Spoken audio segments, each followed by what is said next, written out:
ninyo ng buong tao dito sa Luzon, Visayas, Mindanao, marami na kayong pinatay. Ngayon, we give you an mercy. Sa Queen ang mamuno, babae, hindi ako. Kung akong masunod, likodit. Pero I have to respect that given by Diyos Ama, given by Allah, given by God, it must be a woman to lead and serve to put the law in order. Babae. Hindi nag-success si Queen Elizabeth II dahil napunta siya sa Illuminati. Sinong naglagay ng kasiraan ito? Dr. Mahathir. Now, Dr. Mahathir, remember how long you have been a Prime Minister in Malaysia. From 1981 to 2003. Just think and imagine. Bakit sinira mo ang AMNO? Naggawa ka ng AMNO Baro. Dahil gumawa ka ng new AMNO supaya mapaalis mo ang deputy o deputy prime minister. Dahil sa rules ng Malaysia, you are only given 2 terms to become as prime minister and give back to your deputy. Na ilan ang deputy tinanggal mo para mag-assume ka? Musa Aman, pinaalis mo. Abdul Gapar Baba, Anwar Ibrahim. Now, Anwar Ibrahim, remember, you have the right now. Kaula yang boleh bagi tahu Dr. Mahathir, Tun Mahathir, apa kau buat untuk Malaysia, bukan kasih baju. Aku tahu ini hal kau. Memang ada role of law. Kau bilang role of law. Nah, sekarang musuh kau jadi Perdana Menteri sudah. Apa kau buat? Bagus kau minta maaf lah. Semua harta-harta kau bagi kepada rakyat Malaysia, negara Malaysia.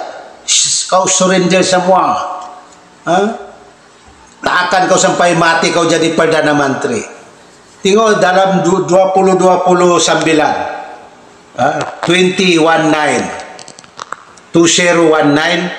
kau balik kepada Prime Minister.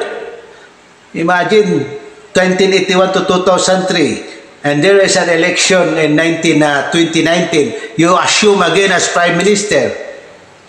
Kenapa kau tidak kasih duduk itu bini Anwar Ibrahim pasal dia timbalan? Jangan kau marah, Dr. Mahathir, Tun Mahathir. Kau tahu saya kan 2002, sebab aku yang bernama dalam itu Losing Pound Document, dan kau bagi saya itu IMM13, diluluskan oleh Sultan Brunei. Itulah aku boleh jamin. IMM13 atas nama saya Gamal bin Abdul Ghaffar. Itulah saya nasihatkan Kerajaan Negeri Sabah, Kerajaan Baru Malaysia, semua yang kamu kasih masuk dalam penjara itu, Rumah Merah, Kotak Kinabalu, Rumah Hijau Sandakan, Air Panas Tawau, bikinkan diorang dokumen. Bikinkan diorang dokumen. Sebab kita mau kasih buka balik semua pembangunan, semua projek-projek supaya ada pekerja. Tak akan lagi kita ambil dari India, tak akan lagi kita dari lain-lain negara. Kita ada sendiri sudah yang kamu kasih masuk dalam itu Rumah Merah, dalam Rumah Hijau, Air Panas. Sebab aku pewaris yang sah, the only pewaris, pewaris keturunan Raja di Sulu. Saya minta maaf, aku cakap kasar karena kita yang balhak, kenapa kita dikasih siksa. Patut yang aku datang sana kerajaan negeri, hormat saya, bikin saya kedudukan. Kenapa kamu biarkan saya? Malaysia begitu juga. Itu yang tidak betul Sultan Sulu. Pergi Sabah dikasih satu rumah. Tunggu lagi bagus. Walaupun itu Julas Bicua ada salah sama dia, tapi dia kasih rumah di Kuala Lumpur. Datuk Mustafa begitu juga, Datuk Haris Berjaya begitu juga. Dia begitu rumah Julas Bicua. Kenapa tidak wujud Datuk Mustafa mengambilkan 13 provinces Tiga belas yang dibagi oleh Marcos dengan dia pada Tripoli Agreement in 1976, signed in Libya with Gaddafi. The representative of Apulacay, Ramos in Emerda, while Dato Mustafa in Mishwari with Gaddafi signed a Tripoli Agreement in 1976 to that the 13 provinces will be given to Dato Mustafa by 1978. Kenapa tidak jadi? Sebab Dato Haris Sandiri pergi Kuala Lumpur bagi tahu Tun Rajak. Dato Mustafa ada di Libya, dia sudah buat perjanjian Tripoli Agreement, 13 provinces. By 1978, Dato Mustafa made another country, which is Sulu, Mindanao, and Palawan, Minsupala, Mindanao, Sulu, and Palawan, Sabah, Sarawak, Kalimantan, Buluman, one country. When Dato Mustafa back from Libya, go back to Sabah, Prime Minister Tun Rajak dissolved the assembly, go back to the people, snap election. Remember, ako tahu. Sudah jadi snap election, yang ini satu New Zealand ini, Donald Steven ini, dia kawin dengan ini native Puan Rahima. Dia masuk ini agama Islam. Dia kena kasih nama Muhammad Puan. Dia jadikan dilantik TYT, Head of State, dan dia turun jadikan ini Parti Berjaya, di orang wujud Parti Berjaya, to go to fight with the Osno, Party Osno. So after the result of the Berjaya in Osno, Berjaya 20, Osno 20, and 8 Chinese cross over to Berjaya, and then Berjaya won the government, and then all the revolutionary PAN led by Dato Mustafa lost everything because he lost the election. Natalo siya, nawala na siyang position. Paano niya pa masurvive, matulungan ang mga Bangsamoro? He lost the election. Yun ang dahilan. Maniwala kayo hindi. Sa lahat-lahat, from Bandung, from MNLF, lahat-lahat ito political drama. There is no proof.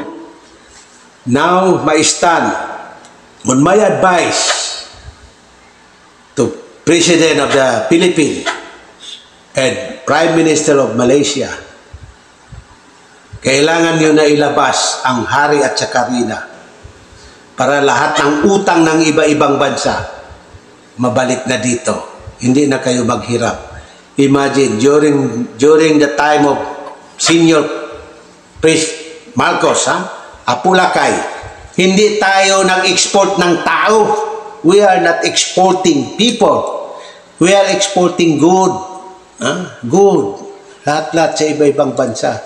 Kahit may gulo ang Mindanao, pero ang currency ng piso mataas.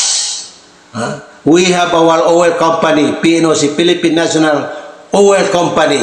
Mayroon tayo. Sino bang nag-stop ng PNOC ito? Ayan si Tabaco. Ramos, in 2005 namatay ka na. Bakit nabuhay ka pa hanggang 2022? Yung ikaw 2005 wala na. Sino bang nagmaskara yan? Ako ilabas ko na. Hindi na ako kasi my authority is from Allah. From God, from Diyos Ama. Ang dala ko, power and authority, absolute monarchy, law of sovereignty, and ownership. That's why I am in command. In command. So my command, I already pour support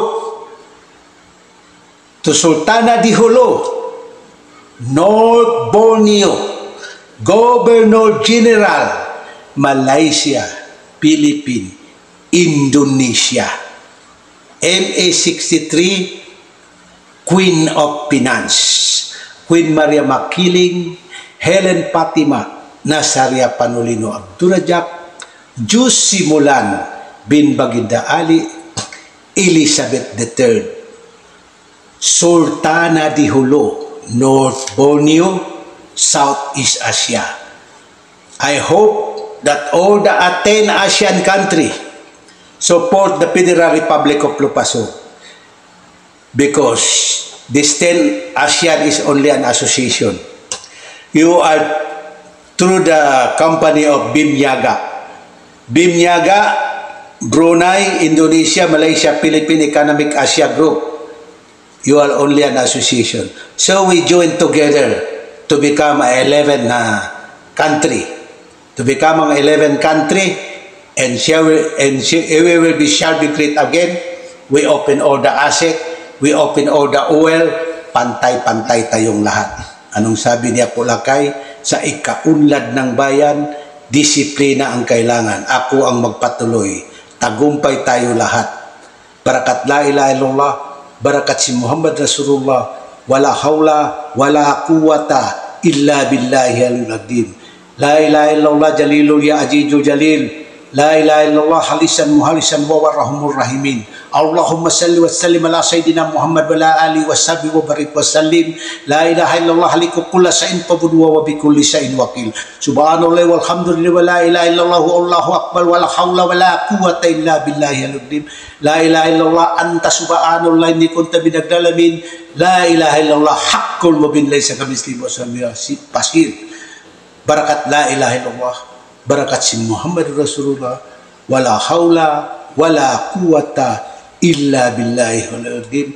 Walhamdulillahi rabbil alamin, that we are the pride of the Balayris. Assalamualaikum warahmatullahi wabarakatuh.